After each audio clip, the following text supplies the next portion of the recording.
Salam Guru Penggerak.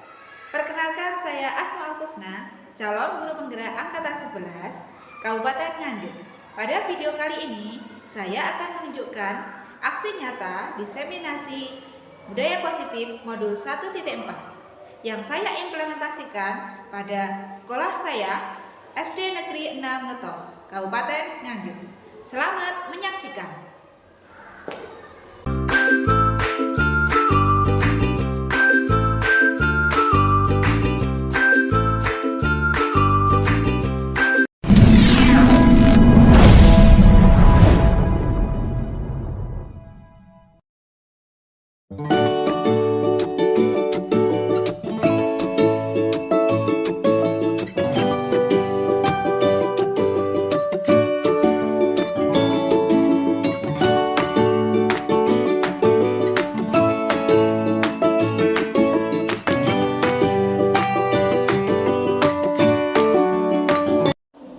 Assalamualaikum warahmatullahi wabarakatuh. Waalaikumsalam warahmatullahi wabarakatuh. Bismillah, alhamdulillah, dan bersyukur alhamdulillah. Yang saya hormati Bapak Kepala SD Negeri 6 Ngetos, yang saya hormati Bapak Ibu Guru dan staf Dewan Guru SD Negeri 6 Ngetos, serta tamu undangan dari SDN 3 Ngetos dan juga dari TK PAUD Dusun Badong. Pertama-tama mari kita mengucapkan rasa syukur kita atas kehadiran Allah Subhanahu wa taala pada pagi hari ini.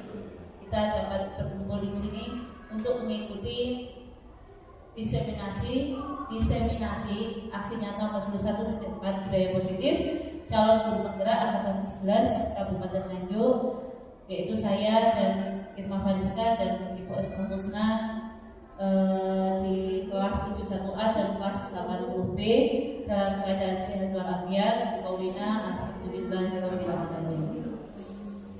Kedua kalinya sholawat serta salam selalu kita haturkan kepada junjungan kita Nabi Muhammad SAW.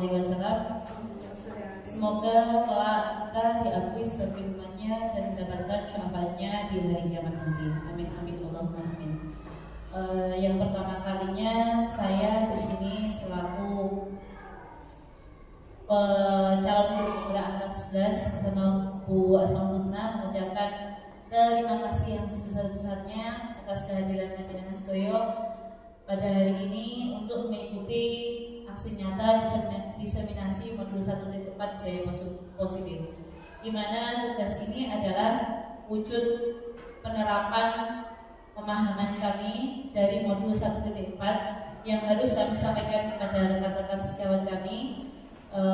Di sini salah satu tugas aksi nyata untuk memenuhi salah satu tugas aksi nyata di modul 1.4. Kegiatan pada pagi hari ini adalah yang pertama, kita langsung pemaparan materi. Nanti ada 6 materi yang akan kita sampaikan, yang akan disampaikan oleh saya dan Bu Husna. Pertama kali nanti Bu Husna akan menyampaikan materi dan kemudian dilanjutkan oleh saya. Untuk mempersingkat waktu pada Ibu Asmaul Kusna, waktu dan tempat saya persilakan.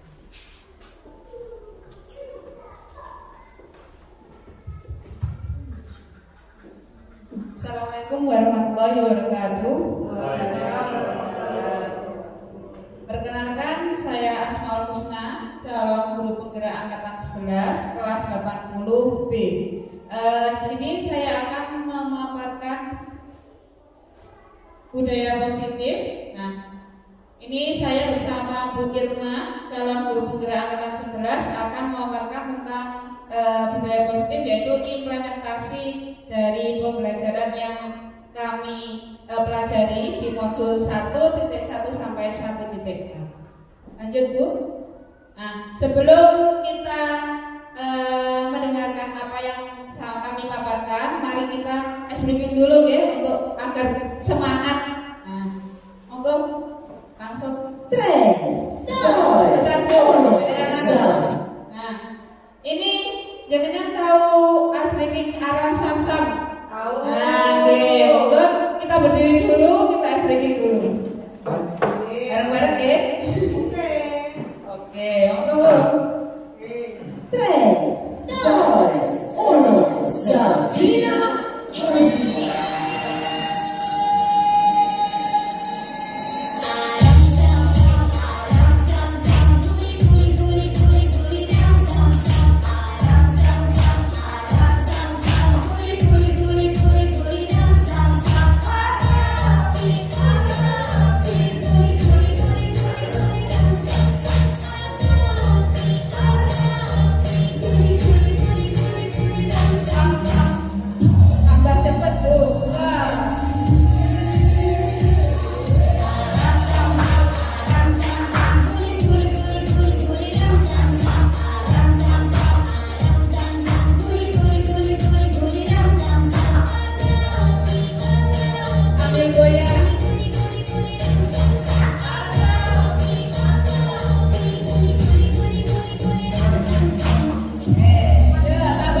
budaya positif di sekolahnya.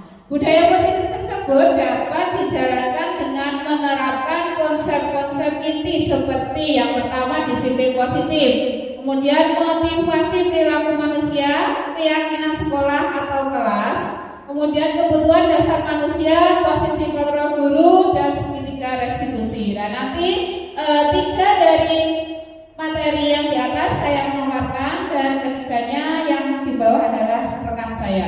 Monggo lanjut Bu Irma. Nah, Bapak Ibu, disiplin positif. Apa ya disiplin positif? Ada yang tahu? Monggo, mic-nya Bu. Apa ya disiplin positif?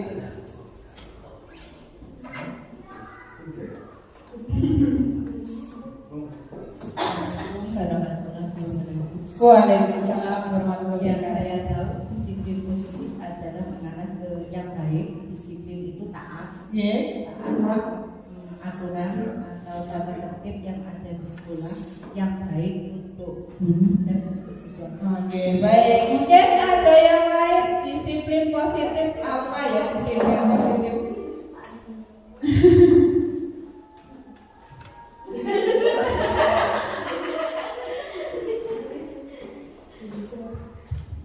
Kalau saya mungkin hampir sama dengan Bu Nani. Disiplin positif adalah ketaatan atau kepatuhan terhadap aturan yang berlaku, baik itu di lingkungan masyarakat atau di lingkungan sekolah. Terima kasih. Iya, baik. Mungkin ada yang lain disiplin positif. Disiplin. Oke, monggo lanjut Bu Irma.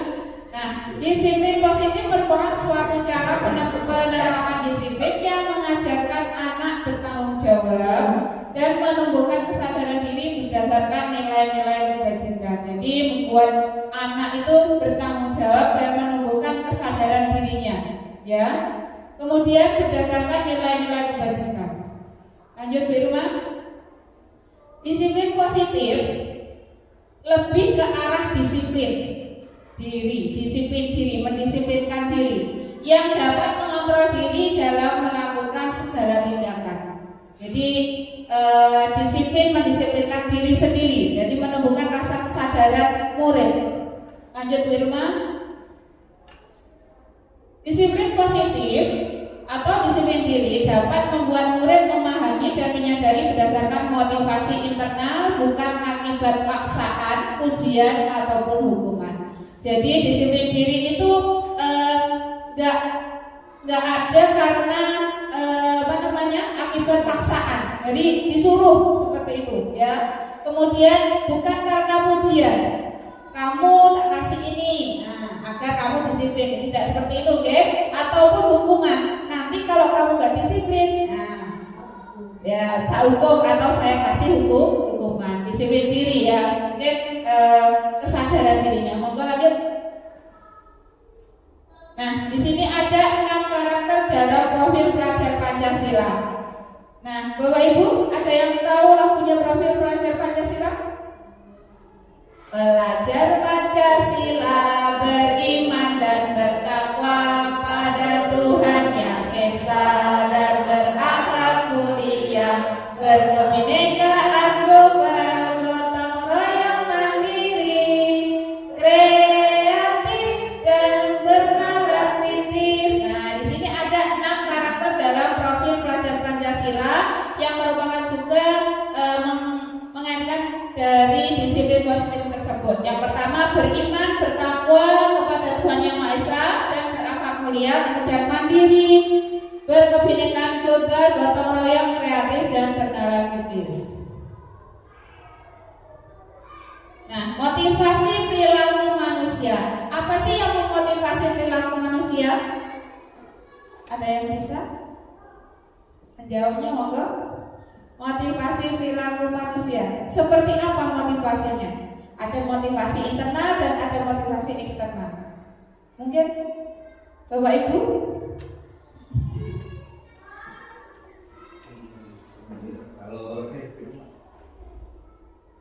Kalau motivasi internal itu datang dari diri sendiri, misalnya ingin menjadi pribadi yang lebih baik. Kalau motivasi eksternal itu datang dari luar, mungkin ingin mendapatkan perhatian dari orang lain atau ingin mendapatkan pujian dari orang lain. Baik, terima kasih. Memang motivasi perilaku manusia itu ada dua, yaitu perilaku motivasi internal dan eksternal. Internal itu berasal dari diri sendiri, motivasi, kemudian eksternal berada di luar. Nah, ini eksternal untuk menghindari ketidaknyaman atau hukuman. Nah, karena dia merasa menghindari ketidaknyamanan atau hukuman, maka melakukan motivasi eksternal. Kemudian untuk mendapatkan imbalan atau penghargaan diri, itu juga termasuk motivasi eksternal. Internalnya adalah untuk menjadi orang yang mereka inginkan dan menghargai diri sendiri dengan nilai-nilai yang mereka percaya. Lanjut. Nah, di sini ada keyakinan sekolah atau keyakinan kelas. Bapak Ibu kelas 1 dan kelas 6 atau guru kelas mungkin sudah pernah melakukan atau membuat keyakinan sekolah atau keyakinan kelas. Sudah. Nah, di sini keyakinan sekolah atau keyakinan kelas sama enggak dengan peraturan kelas? Peraturan kelas sama keyakinan kelas sama enggak? Tidak. Tidak. Kenapa tidak sama, Ge? Kalau peraturan Irma monggo. Bu Irma Bu Nuri monggo. Terima kasih. Mungkin menurut saya kalau peraturan kan dibuat biasanya oleh sekolah dilaksanakan. Kalau keyakinan kelas kan hasil kesepakatan bersama. Oke. Iya. Kalau kesepakatan kelas sama buat kesepakatan kelas, keyakinan kelas, peraturan kelas. Monggo.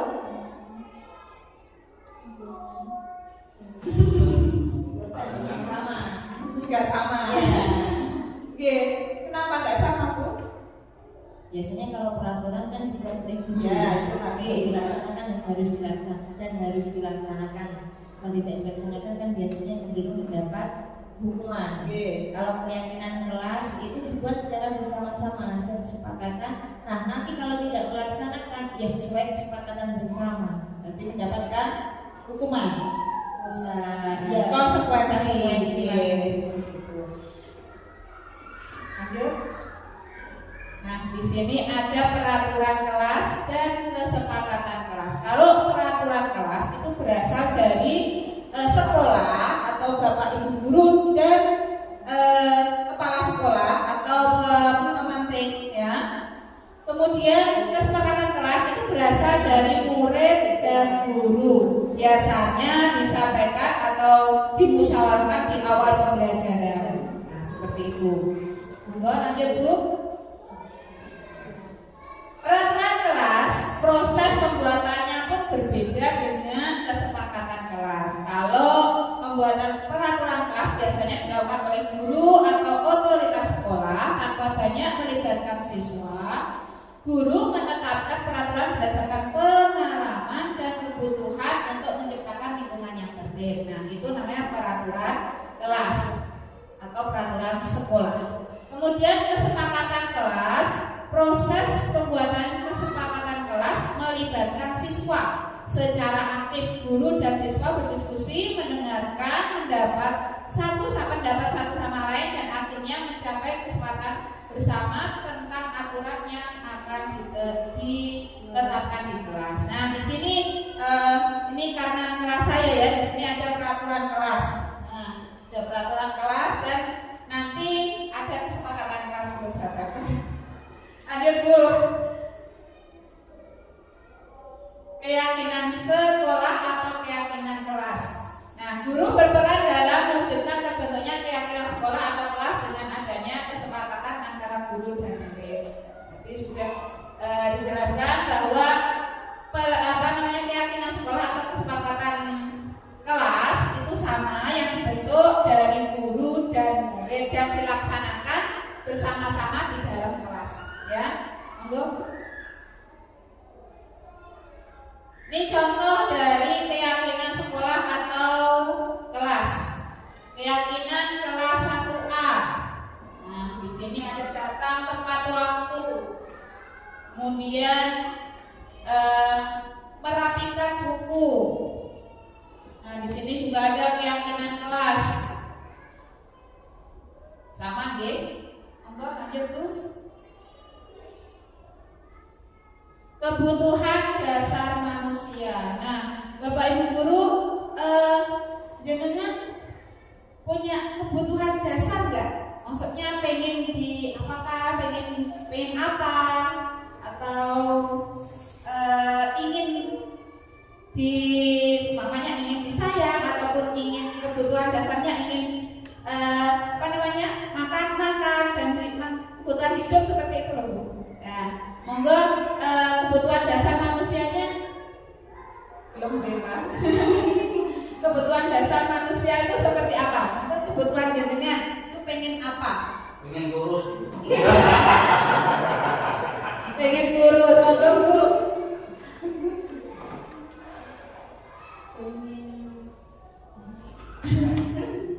Kalau pengen belajar, Pengen belajar. dia Oke. harus menyesuaikan secara terus menerus. Oke. Pengen apa lagi nih, monggo? Bu Niki. Pengen apa? Sehat, Bu. Pengen Ya, sehat. pengen selalu sehat, pengen menjadi pribadi yang menyenangkan.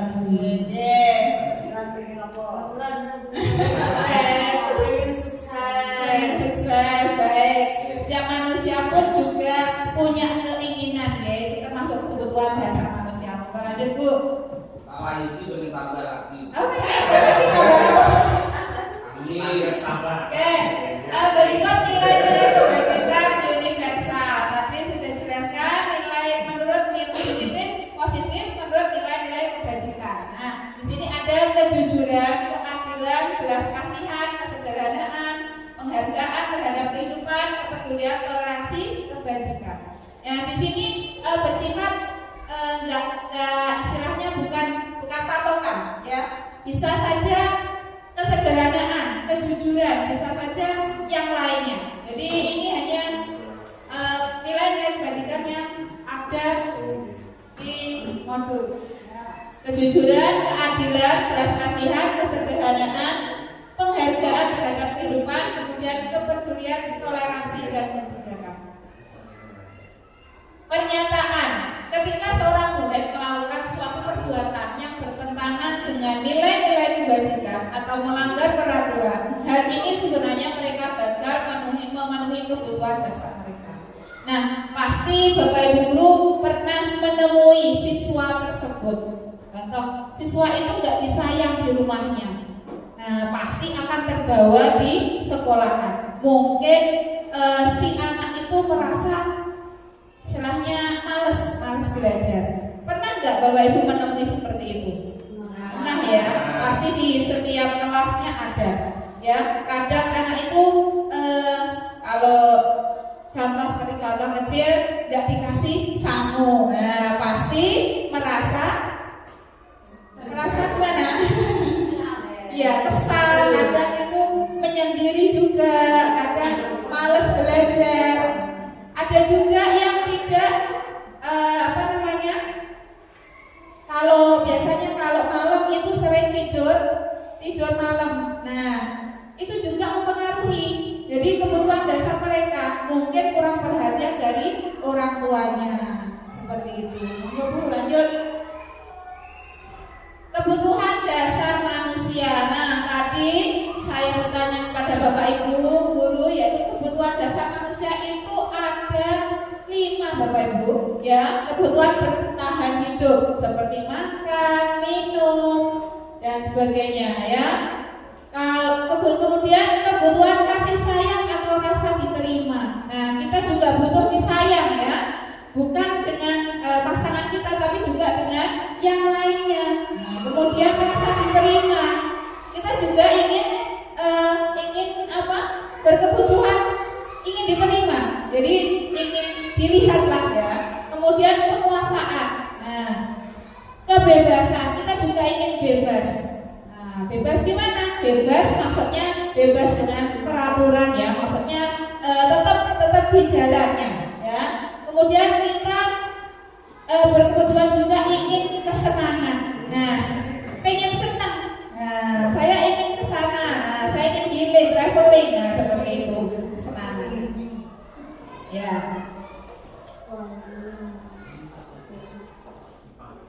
Nah, di sini ada kasus, salah satu kasus Bapak Ibu. Bimo seorang anak TKB selalu berlari keluar kelas menuju jalan raya di depan sekolahnya yang ramai dengan kendaraan. Tingkahnya membuat gurunya bernama Bu Ani bingung dan sering kali lari mengejarnya.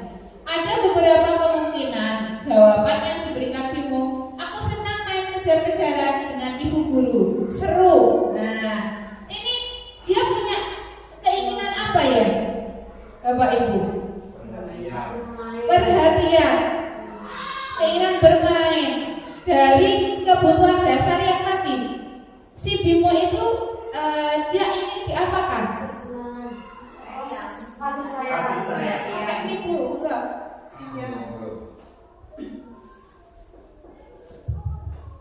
Mungkin kasih sayang. Kasih sayang, Yang mana? Nah ini termasuk kebutuhan dasar apa ya si Bimo itu?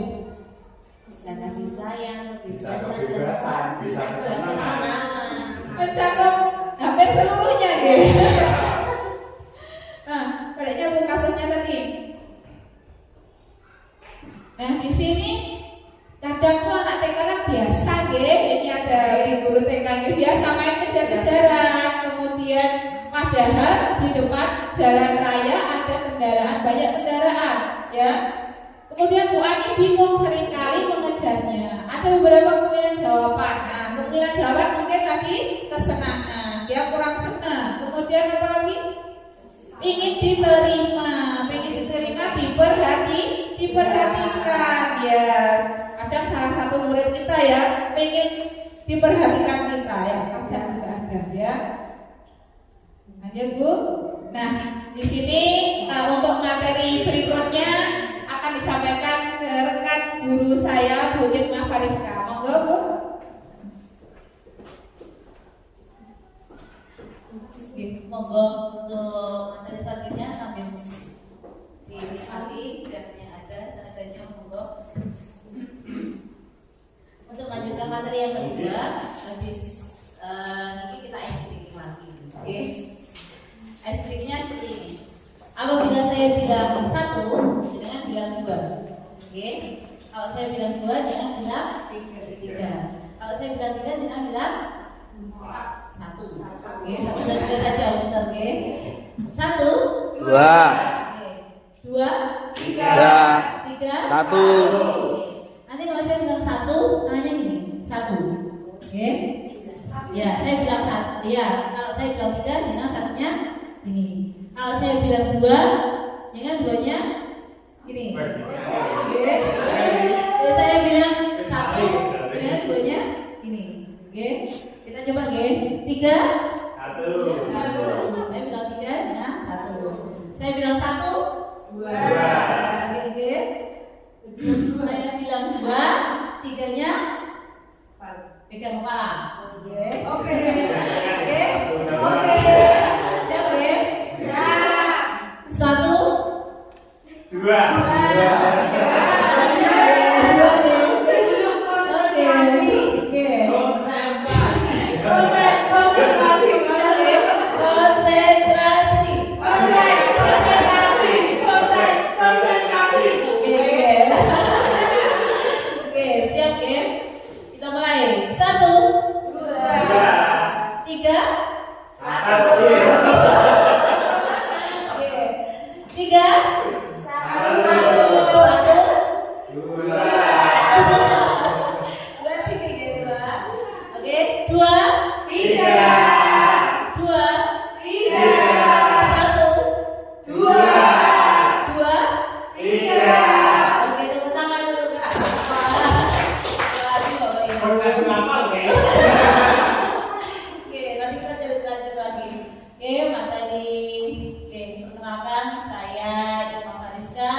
Saya tidak satu kelas dengan Bu Husna.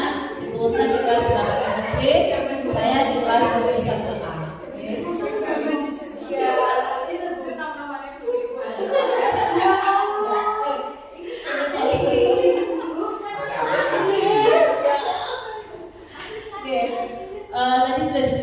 bahwa materi kita ada 6 materi ya.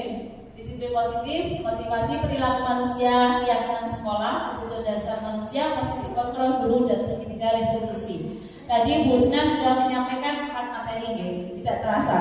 4 materi kita lalui yaitu disiplin positif, motivasi perilaku manusia, keyakinan sekolah atau kelas, kebutuhan dasar manusia. Sebelum masuk ke posisi kontrol, karena ini berkaitan. Tadi motivasi perilaku manusia tadi ada motivasi perilaku manusia ada 2 yaitu kalau eksternal tadi contohnya penghargaan ujian dan menghindari ketidaknyamanan atau hukuman. Kalau internal ya termotivasi dari diri sendiri.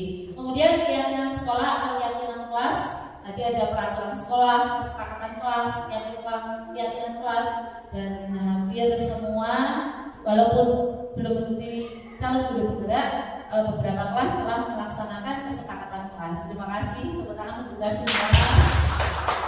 Kemudian lanjut ke materi selanjutnya, tadi sudah disampaikan Bu Husna, kebutuhan dasar manusia. Tadi ada kebutuhan dasar manusia ya, 5. Kebutuhan hidup,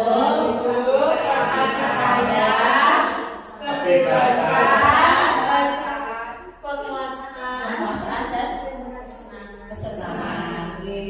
Terima kasih. Kita lanjut ke materi selanjutnya yaitu posisi kontrol dan restitusi. Nah, kita akan mengupas kita selama ini tuh berada di posisi kontrol yang mana sih dalam menghadapi murid-murid kita. Kita perhatikan video. Oh ya, sebelum ini kita video aja. Ada link YouTube di sini. Langsung ke kisahnya Alen aja. Cuaca panas bikin rambut kering dan kusut, tapi aku gak khawatir pakai Sunsilk Active Infusion yang angkat oil. Di video ini nanti ada beberapa kasus posisi kontrol seorang guru.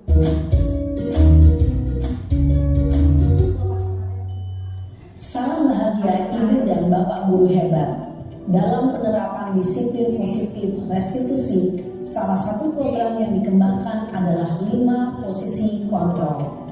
5 posisi kontrol dalam restitusi adalah proses perjalanan adalah murid cenderung akan memberontak, bahkan menyimpan dendam.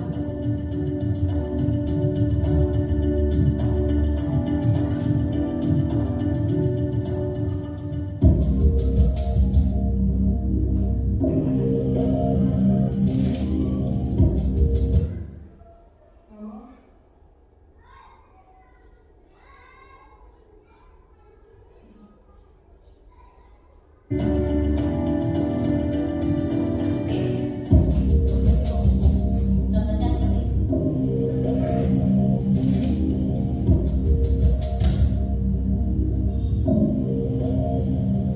Naren, sini kamu. Selamat pagi Bu. Selalu terlambat.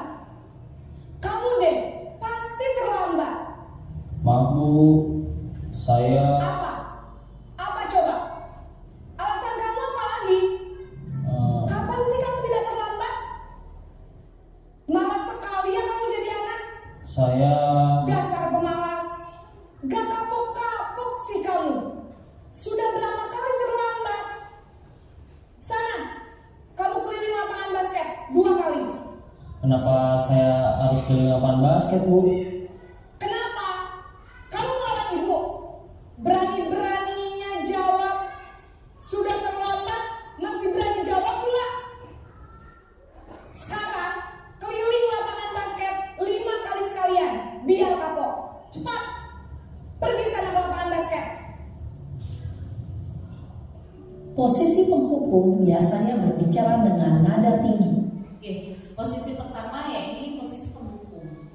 Posisi penghukum ini biasanya anak pada diserta, kamu ini malas, kamu ini ya seperti itu ya. Terus kemudian memberikan hukuman. Terus kalau gitu di luar apel atau apa?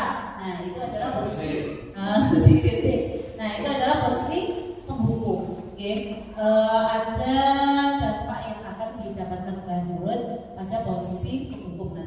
jelaskan dari semua posisi apabila sudah tersampaikan. Sekarang posisi yang kedua adalah posisi pembuat rasa bersalah.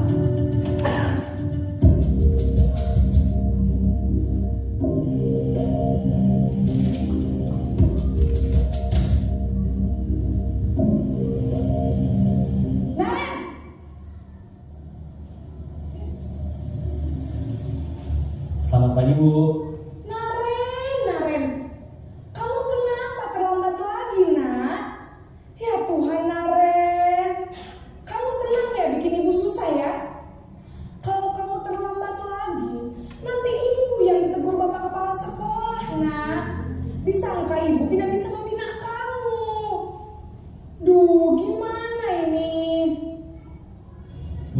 Maaf Bu. Duh Gusti Naren, kamu suka ya kalau ibu ditegur bapak kepala sekolah?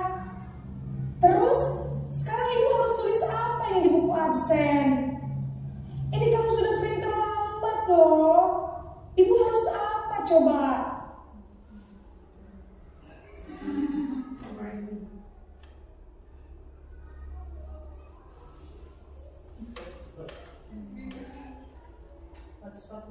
Maaf Bu. Maaf sekali. Ya sudah, lain kali jangan bikin ibu susah lagi ya Nak ya. Ibu tidak akan kuat lagi kalau kamu begini terus. Bisa jantungan kalau ibu tegur bapak kepala sekolah. Sana cepat ke kelas. Maaf ya Bu. Maaf sekali. Oke, untuk posisi kedua ya ini membuat rasa bersalah. Jadi di sini anak-anak itu dibuat seakan-akan dia tuh salah, dia akan merasa oh ya aku melakukan kesalahan yang gitu. Nah, kamu itu kok terus seperti itu kok. Nah, kamu nggak kasihan tuh sama ibu, sama ibu itu capek ngomong gini-gini dan akhirnya merasa dia sangat merasa bersalah. Oke, sekarang posisi yang ketiga adalah posisi sebagai teman.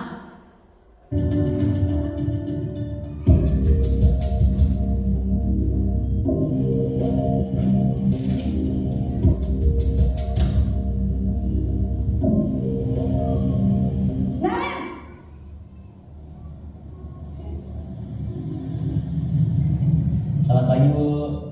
Wah, sudah jam berapa ini Nak? Terlambat lagi ya sayang. Iya Bu. Habis ibu saya membangunkan saya Bu.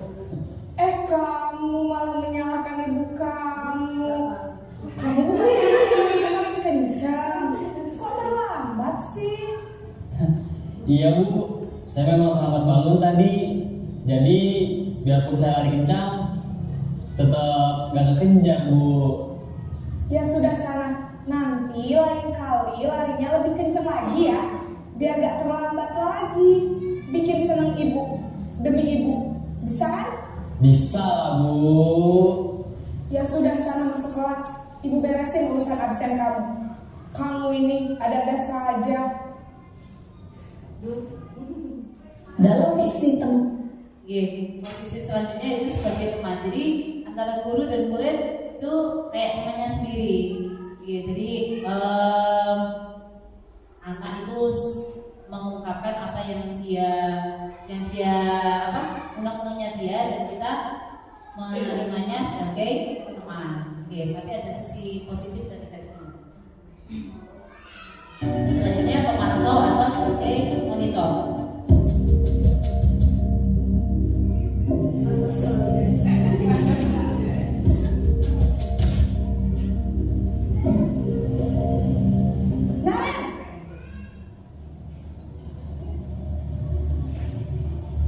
Selamat pagi Bu.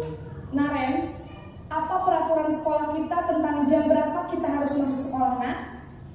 Kita harus di sekolah jam 7 Bu. Iya betul, sekarang sudah jam 7.20. Naren sudah tahu konsekuensinya jika terlambat hadir. Paham Bu. Saya harus tinggal kelas pas jam istirahat selama 20 menit. Iya benar, konsekuensinya demikian. Jadi nanti jam 9.30 pas istirahat, kamu harus tinggal di kelas, kerjakan tugas tambahan untuk ketertinggalan kamu, ya? Baik Bu. Baik. Di posisi pemantau atau monitor itu itu guru memberikan arahan kepada murid berdasarkan data yang dipunya. Seperti tadi, waktu seharusnya jam 7 telat 27.20. Kemudian konsekuensinya bagaimana? Nah, itu berdasarkan data atau waktu catatan waktu yang dimiliki oleh guru. Kemudian posisi terakhir adalah posisi sebagai manajer.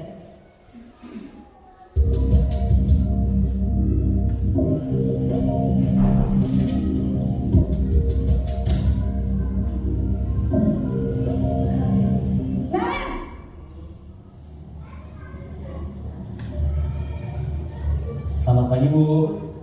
Selamat pagi Naren. Maaf Bu, saya terlambat.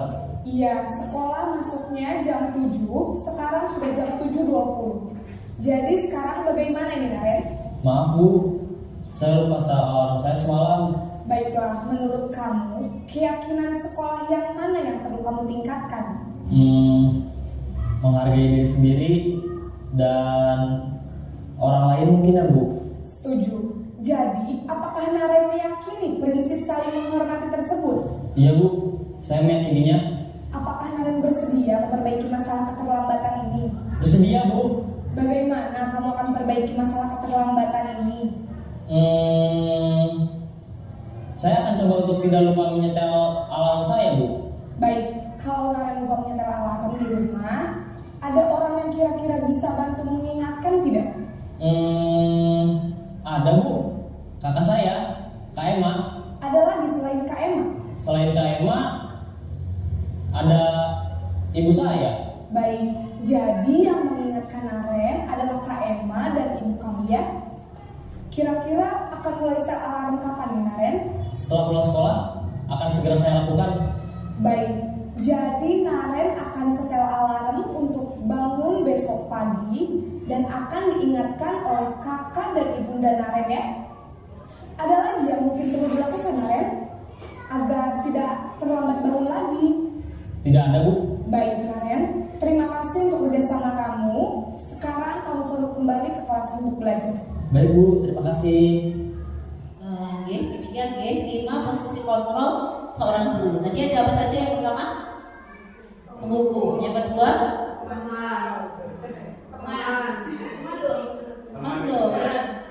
membuat rasa bersalah. Yang ketiga adalah teman. Yang keempat adalah memantau atau monitor. Yang kelima adalah manajer. Nah, saya ingin masukkan dari Bapak Ibu. Sekarang Bapak Ibu itu berada di posisi yang mana? Kira-kira. Penghukum.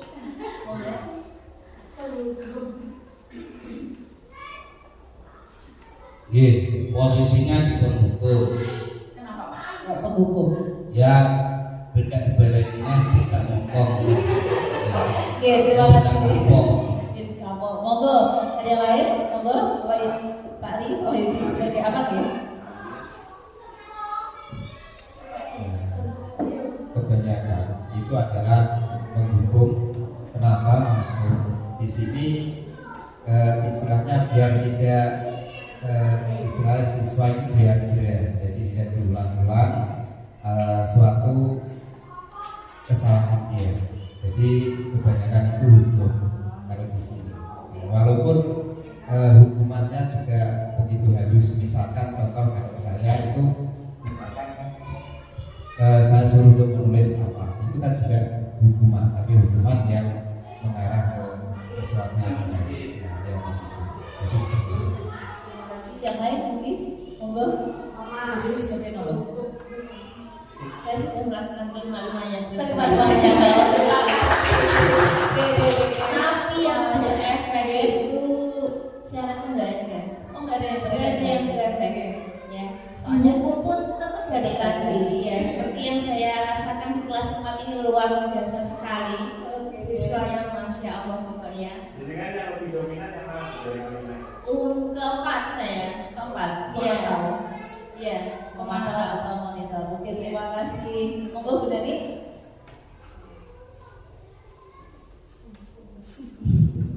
Kalau saya kan sebagai ibu dan ini sebagai teman anak-anak saya. Tapi kadang nih kalau sebagai teman itu dikasih hati tambah rujak.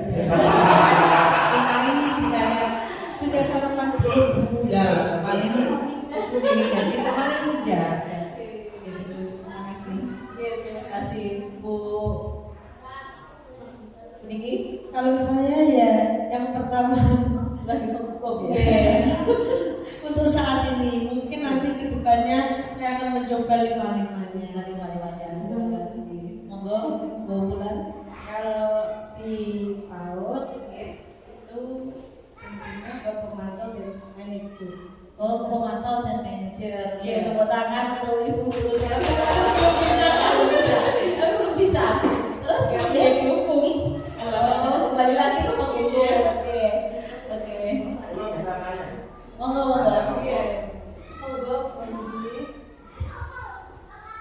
Terima kasih. Saya ingin bertanya kepada pemateri.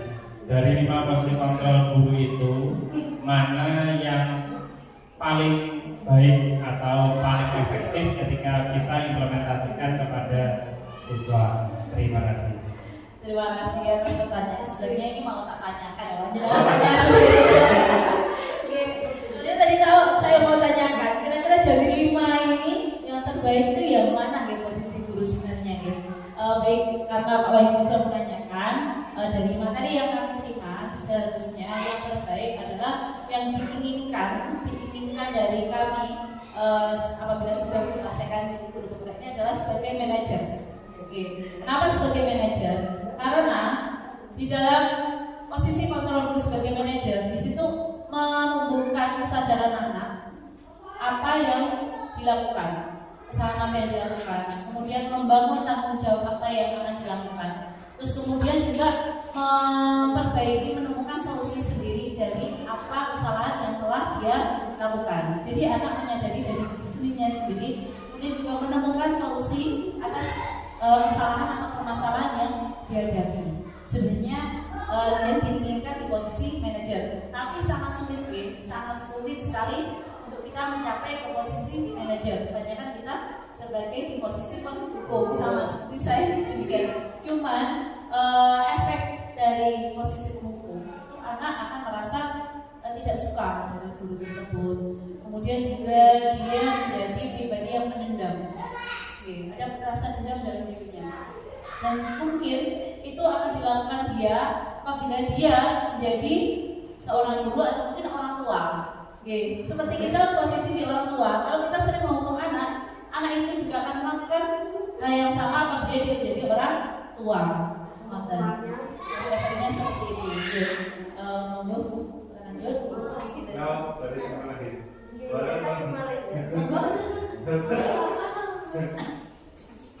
Bosan ingin menambahkan saja, kemarin itu ada kasus di SDN saya dulu. Itu anaknya sudah lulus, itu pernah ke sekolah, itu mengatakan Pak Wahyudi ini ketika saya melakukan kesalahan suruh bersihkan WC gitu. Anak itu jadi teringat akan keburukan gurunya ketika menghukum. Nah itu memang memori anak itu akan terus terekam ketika kita menghukum anak itu terlalu sering. Mungkin tambahnya seperti itu. Terima kasih Mbak. Ya akan ke bawah. Saya pun demikian Mbak Kim. Saya ingat waktu saya dulu masih SD pernah dihukum sama guru karena tidak masuk les. Jadi pas waktu les, waktunya matematika, gurunya sangat galak, hukum saya nggak masuk, tapi malah dihukum. Nah itu akhirnya ada rasa dalam saya nggak suka, gitu, pokoknya gitu, itu Nah di posisi penghukum, guru melakukan tindakan menunjuk-nunjuk menyakiti atau menyindir. Kemudian di posisi membuat orang merasa bersalah, biasanya menunjukkan kekecewaan yang mendalam. Kemudian pada posisi kontrol sebagai teman, itu membuatkan alasan-alasan untuk muridnya. Sebagai pemantau, menghitung dan tadi menggunakan waktu, menggunakan catatan waktu. Kemudian yang manajer adalah mengajukan pertanyaan-pertanyaan. Jadi di posisi manajer itu lebih kebanyakan mengajukan pertanyaan, kemudian solusinya apa, seperti itu. Kalau di posisi kalimat pertanyaan bisa dicontohkan seperti itu. Lanjut Bu.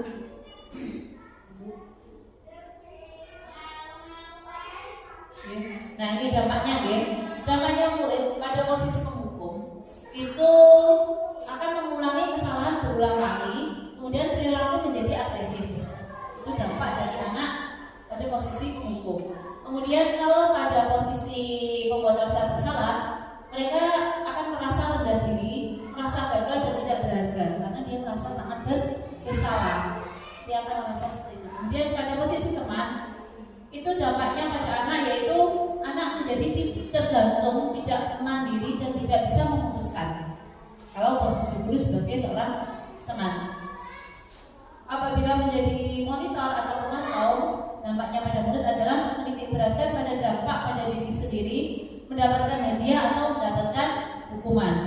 Itu sebagai posisi monitor atau pemantau. Kemudian apabila ada posisi guru sebagai manajer, dampak yang terdapat pada murid adalah murid dapat mengevaluasi diri bagaimana menjadi diri yang lebih baik.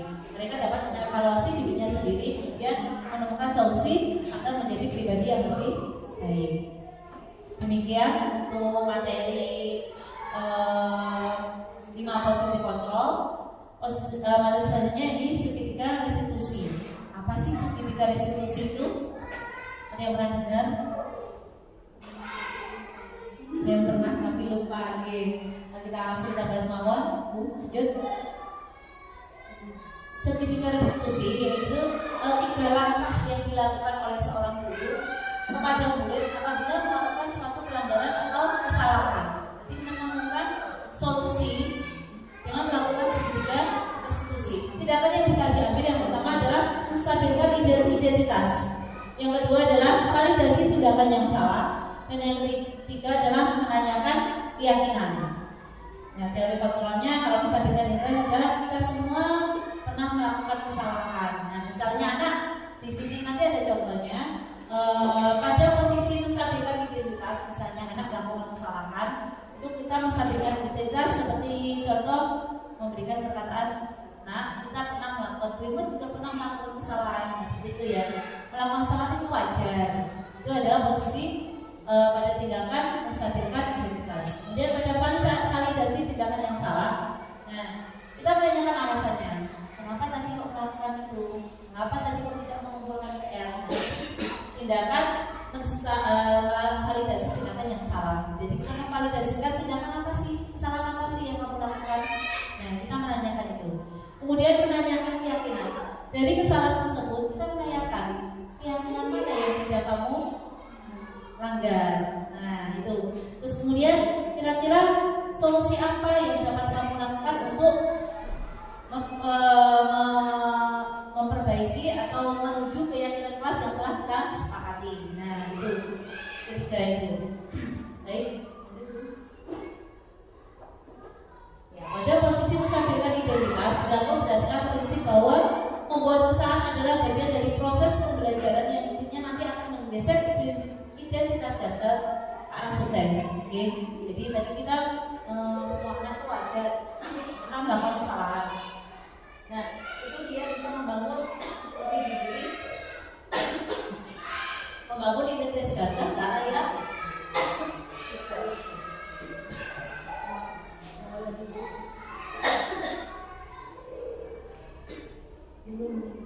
Validasi tindakan yang salah.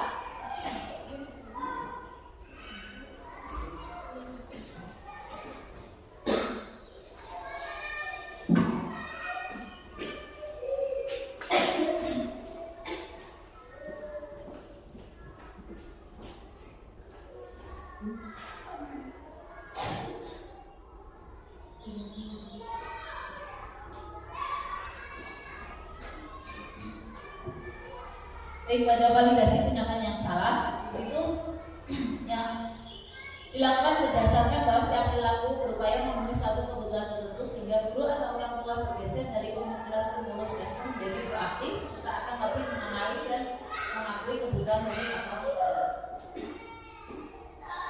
kemudian tindakan yang terakhir adalah menanyakan keyakinan dengan memberikan pertanyaan bermakna pada murid untuk memunculkan motivasi instruksi sehingga mengaitkan keyakinannya dengan tindakan yang salah, menemukan solusi sendiri dari tindakan yang salah yang telah dilakukan.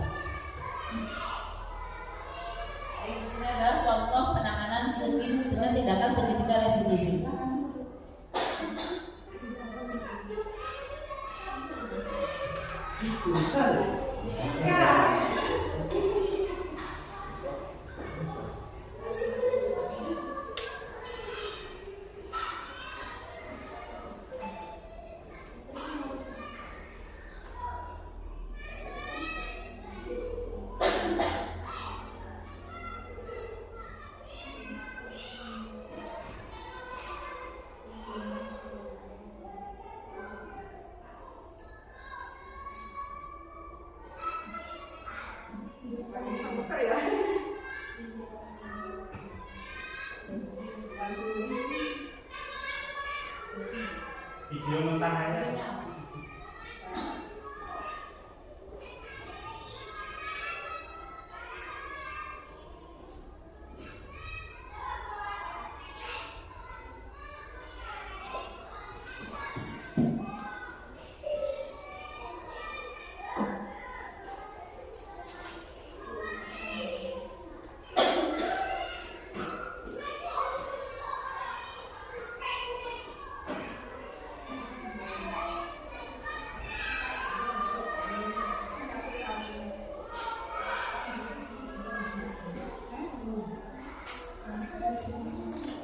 Mas Izal tahu nggak Mas Izal dipanggil?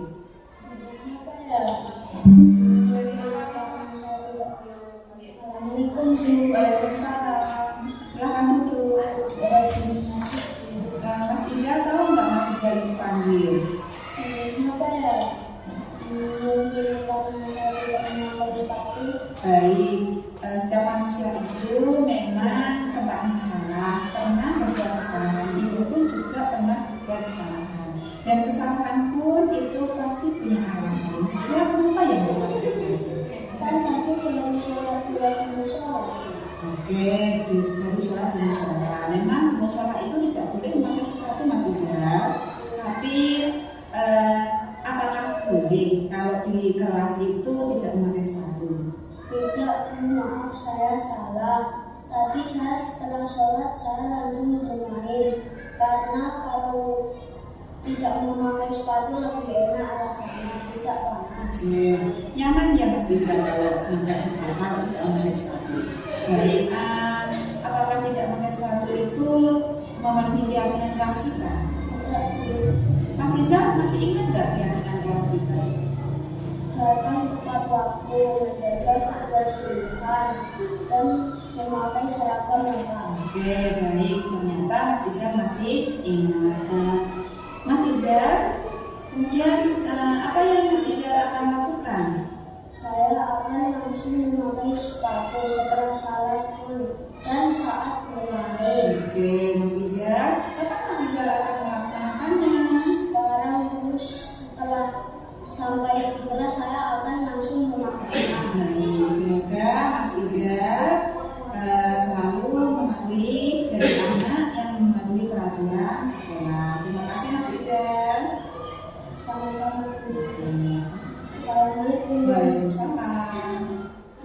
Demikian contoh penanganan tindakan kesalahan yang dilakukan oleh murid dengan tindakan segitiga restitusi. Oke, mungkin dari penjelasan dan pemaparan kami ada pertanyaan, Mungkin ada tanggapan atau tanggapan mungkin tentang materi Risma atau mungkin materi saya tentang udah dasar manusia, posisi kontrol. Mungkin gini ya Bapak Ibu ya. Lagi kan dari segitiga restitusi, pernah nggak Bapak Ibu langsung menghukum di depan, maksudnya di halaman sekolah. Nah, ketika terjadi sesuatu atau terjadi masalah, kemudian jenengan langsung datang terus langsung menghukumnya. Terus padahal umpamanya gini, contoh dalam satu sekolah itu ada 2 siswa yang bertengkar. Nah, kemudian sudah ditonton banyak sekali teman-temannya. Nah, kemudian jenengan melakukan restitusi di situ. Boleh nggak Bapak Ibu? Nah, sebenarnya tidak boleh. Kenapa nggih Bapak Ibu? Monggo ada yang bisa dari video tadi. Contoh. Sebenarnya tidak boleh diselesaikan di depan anak-anak. Iya. Takut takutnya nanti kan rasa tensinya mentalnya akan jatuh. Nah, tapi terkadang itu untuk penyelesaiannya kita butuh ruangan juga. Itu ya sedikit hambatannya di situlah. Makanya kadang untuk mensiasati dipanggil di depan, diajak omong-omongan berdua. Kadang tuh kalau anak kelas 1 ya Bu, kalau sudah bertengkar itu nggak mau diajak ke kantor ataupun ke tempat yang maksudnya ke kantor lah gitu. Jadi nggak mau. Jadi melakukan segitiga restitusi ini sebaiknya berada di ruang yang tertutup. Jadi cukup kita saja sama murid. Jadi tidak perlu ditonton dengan yang lainnya. Seperti itu. Oke. Kalau seumpamanya siswa yang kelas 1 atau kelas rendah itu belum nilai ataupun maksudnya nggak mau, ditenangkan dulu, kemudian diajak ke kantor ya, seperti itu. Kemudian kita lakukan restitusi. Tadi yang pertama mengidentifikasi atau menstabilkan identitas dulu, tanya dulu kenapa. Nah, kemudian baru validasi tindakan yang salah, apa yang salah, kemudian baru menanyakan keyakinan kelasnya. Mungkin ada tanggapan, Bu Siska?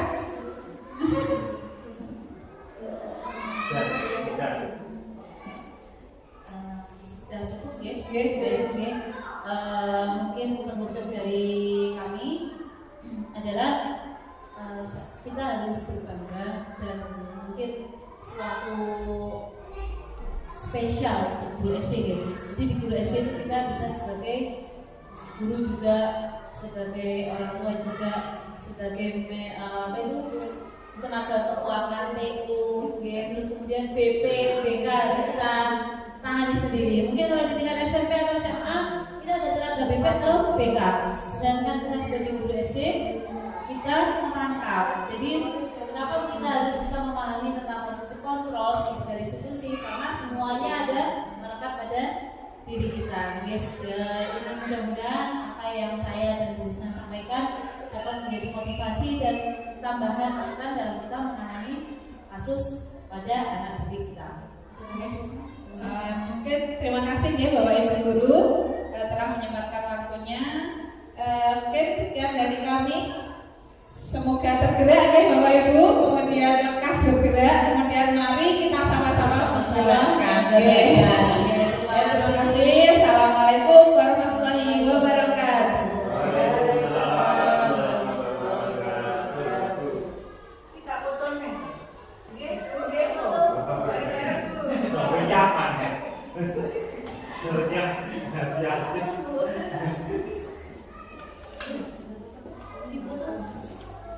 Cek laki siji, laki sak jam.